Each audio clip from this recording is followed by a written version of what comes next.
This is going to be a video about gun control and about the number of people that are dying in the United States because of gun activity. So there's going to be two or three different ways that you have to separate a death because of a firearm.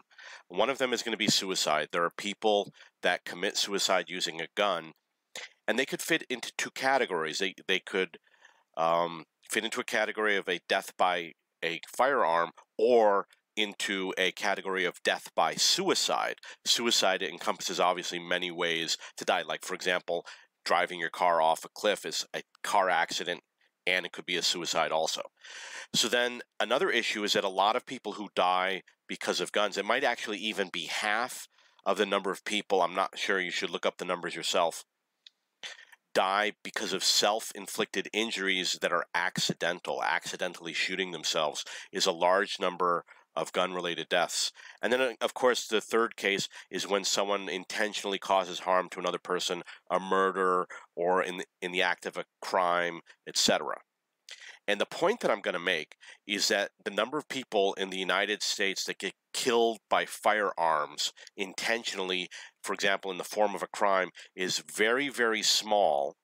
And the number of people who die because of liberal policies is substantially higher, to the point where liberal policies are 95% or more of deaths in the United States. And I'm going to tell you various ways that people can die.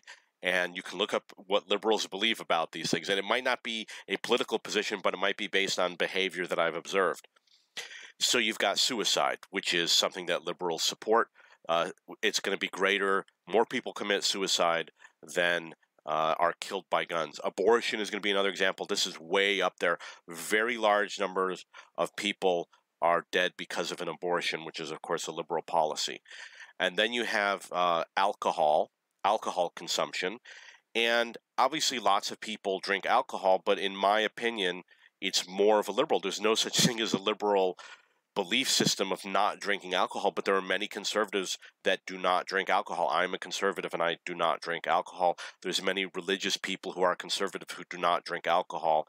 And my experience meeting people when I lived in New York City is that liberal people were far more likely to drink alcohol. You decide on your own. And then there's drug use. Liberals promote drug use, and drug use also kills more people than automobiles.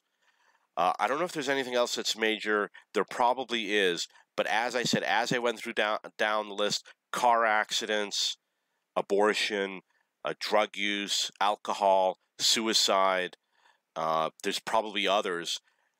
They all killed substantially more people than guns did. Guns were way at the bottom of the list. It was negligible numbers compared to everything else.